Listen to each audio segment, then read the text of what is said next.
بتائیے گا کہ 2 دن جو پارلیمنٹیرینز تھے اندر رہے ہیں, کھانا شانا بھی نہیں بھیجا گیا, تو سر مسلم لیگ نون تو بڑے خوش اخلاق ہے, کوئی کھانے شانے کی آفر کرتے ہیں نا, آپ کہتے تو اندر کھانا نہیں, آ اگر جاتا. وہ کہتے ہمارے پاس کھانا نہیں ہے تو میں بھی بھیج دیتا ہوں, لیکن یہ تو الزام تراشی ان کا کام ہے. دیکھیں آپ نہیں سر, کھانا بہت تھا, آنے نہیں دیا جا رہا نہیں, یہ کیسے ہو سکتا ہے؟ کھانا ان کو ملے گا, اگر وہ ہمیں بتا دیں کہ کھانا نہیں ہے تو میں ابھی سارا کھانا بھجوا دیتا ہوں. اب تو کھا دیکھیں نا سر, کچھ سینیٹرز کی طبیعت بھی خراب ہو گئی تھی, ایمبولینس تک آنے کی اجازت نہیں دی. دیکھیں الگ ناز چترالی ہو گئی سر. مجھے آپ بتائیں, وہ وقت یاد کریں, کہتے تھے یہ جب جیل جاتے ہیں تو بیمار ہو جاتے ہیں. ٹھیک ہے, یہ تو قدرتی کام ہے نا.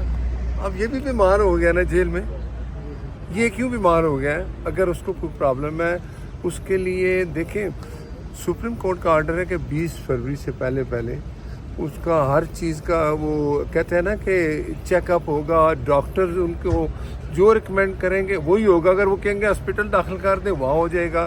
اگر وہ کہیں گے جی ان کا علاج, ان کو باہر اگر جانا ہے ادھر بنی گالا, ویسے وہ یہ کہہ تو یہی رہا کہ میں مجھے بنی گالا بھیج دیں, وہ لکھ کے دے دے بھائی, سپریم کورٹ آرڈر کرے 5 منٹ سے پہلے بنی گالا چلا جائے. اچھا سر, لکھ کے وہ کیا دیں سر, مطلب لکھ کے کیا دیں کہ بولیں گے نہیں کچھ؟ نہیں, سپریم کورٹ جو حکم کر رہی ہے اس کو حکومت فالو کر رہی ہے.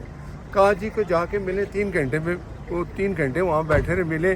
اب اگر ڈاکٹر یہ کہتے ہیں کہ اس کو بنی گالا بھیجے اور سپریم کورٹ آرڈر کرتا ہے بنی گالا بھیجے تو 1 منٹ سے پہلے بھیج دیا جائے گا. اچھا بٹ صاحب, آپ کے پاس تو پکی خبریں ہیں, یہ بتائیں آج ان کے ذاتی ڈاکٹرز کو جانے دیا جائے گا؟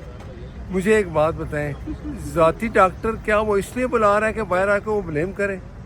ڈاکٹر جو ہوتا ہے نا, کوئی بھی ڈاکٹر آئے اس نے جو فیصلہ کرنا ہے, 4-5 ڈاکٹر کا پینل ہے, وہ دیکھیں گے کہ یہ جو اس کو پرابلم ہے وہ یہیں حل ہو سکتی ہے یا بنی گالا جا کے حل ہو سکتی ہے, یا بنی گالا بھیجنا ہے, باہر بھیجنا ہے. حکومت کا پلان کوئی نہیں ہے, جو سپریم کورٹ کہے گا حکومت وہ کرے گی. Okay, thank you sir.